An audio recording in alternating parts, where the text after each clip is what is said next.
Ingat-ingat po tayo sa pagmamaneho mga amigo at amiga. Ayan na, napaka-traffic po at biglang nagkaroon ng napakalakas na ulan dito po sa Makati.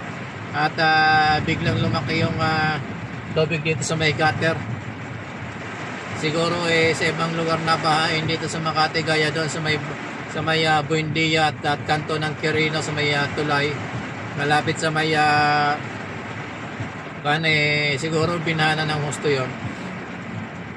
Kaya ang lakas talaga ng buhos, grabe mga amigo ang ulan. Ayan na, bagamat tuloy-tuloy pa rin ang ulan, tuloy-tuloy pa rin tayo sa ating ginagawang pagmamaneho. Buhay driver po, kahit umulan na umaraw tuloy-tuloy ang ating pagmamaneho, paghanap buhay. Ayan na, kaya ayan sana wag naman na magtagal to kasi alam nyo ba kung bakit ayaw nating tagal yung napakalakas na ganitong ulan.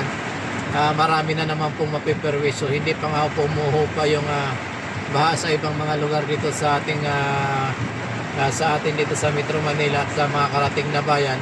Ito na naman ngayon na medyo binabayo na naman tayo ng malalakas na ulan. Kaya ingat-ingat po tayo sa mga kaibigan natin na nagmamaneho o mga driver. Ingat-ingat po tayong lahat. Ayan mga amigo, at umaabante tayo. Bagamat umaabante medyo mabagal kasi gawa nung ayan na, medyo binabahan na rito, malalim na. Nandito sa may Tordesillas, medyo malalim yung tubig. Shout out niyan sa ating kaibigang traffic enforcer. Bagamat napakalakas ng ulan, hindi niya iniiwanan yung kanyang pwesto bilang isang traffic enforcer. Ayan na. Shout out sa iyo kaibigan, at sana pagpalain ka pa ni Lord sa iyong ginagawa na hindi pag-iwan sa iyong pwesto.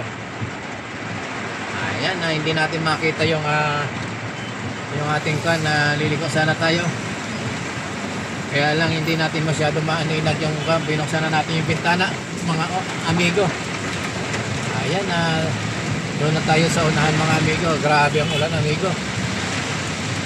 Ayan mga amigo, nabasa yung ating upuan dahil sa lakas ng ulan.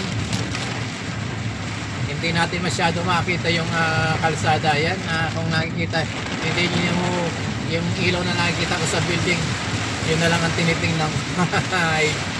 Sana po Lord, walang masamang mangyari sa mga kaibigan nating drivers at mga rider. Ayan, andito na tayo sa malapit sa ating home base. Kaya lang sobrang lakas talaga ng ulan mga amigo. At hindi basta ordinaryong ulan ito. Bigla siyang bumuhos mga amigo. Pagbaba natin ng skyway doon sa may Amorsolo pa lang.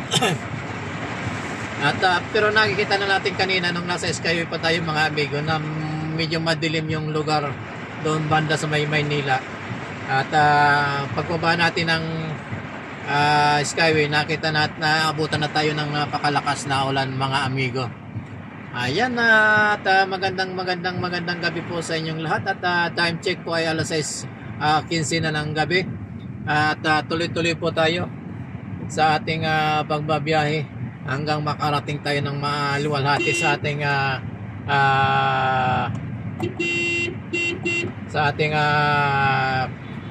ayaw kasi umabante yung isang kotse na to hindi ko alam kung bakit nakatigil pa siya roon. Ayan, abante mo kaibigan yan, at wag ka masyadong medyo mahirap na nga yung bisyo natin, yung natin itong tricycle motor riders naman na to, sumisingit pa. Ayan, at salamat naman at medyo humina ng kaunti. Ayan, hanggang dito na lang muna po ang ating video mga amigo.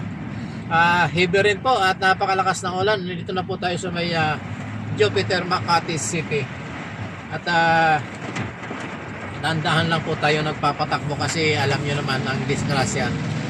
Napakahirap na. Ayan, pansamantala at hanggang dito na lamang po at bye-bye po.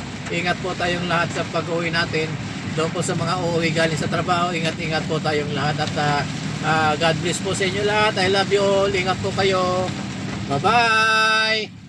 Bye bye bye. Babu, ingat po at yung may mga payong ingat-ingat po at wag masyadong makikipag-agawan sa kalsada. Dahan-dahan lamang po sa pag-uuwi.